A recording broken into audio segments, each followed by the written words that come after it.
In its time, the dragon pit was a marvel of the world.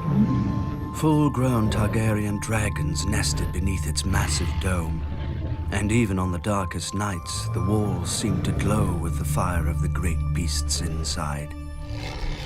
As had the site's previous occupant, the Sept of Remembrance, when Meagor the Cruel blasted it with dragon fire during morning prayers.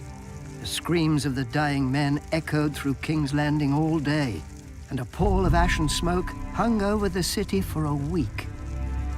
But as it dissipated, so too did the rebellion of the Faith Militant. The Sept of Remembrance faded from memory, and Meagor decided to replace a monument to the gods with a monument to his family, the Dragon Pit. Labor proved elusive, however, for after the Red Keep was finished, Meagor had hosted a 3-day feast for all the builders, stonemasons, and carpenters who had worked to build it. At its conclusion, he slaughtered them, so that only he would know the castle's secrets. So many men fled the construction of the Dragon Pit that Meagor was forced to employ the prisoners of the city dungeons, supplemented by skilled and ignorant builders from across the narrow sea.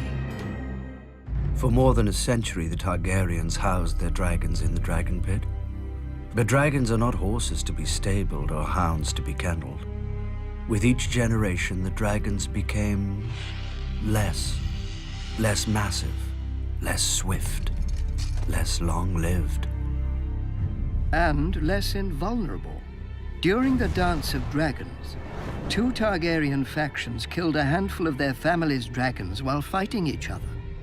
A frenzied mob even broke into the Dragon Pit and slaughtered the 5 dragons chained there, though the last managed to bring down the roof of the Great Dome on its assailants. The dragons never recovered their former strength or numbers. Perhaps their line had been too broken, or perhaps others intervened to break it further.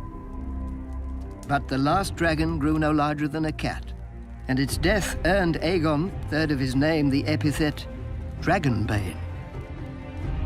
What is a dragon pit without dragons? The roof remained where it had fallen. The great bronze doors rusted and fell off their hinges. Prostitutes cavorted where fantastic creatures had once fed and slept. Then came Daenerys. Now dragons once again darken the sky, but they will never darken the dragon pit again. Daenerys has learned the folly of chaining her dragons. The dragon pit is and will remain a ruin of a bygone age, when kings and queens flew high above their countrymen.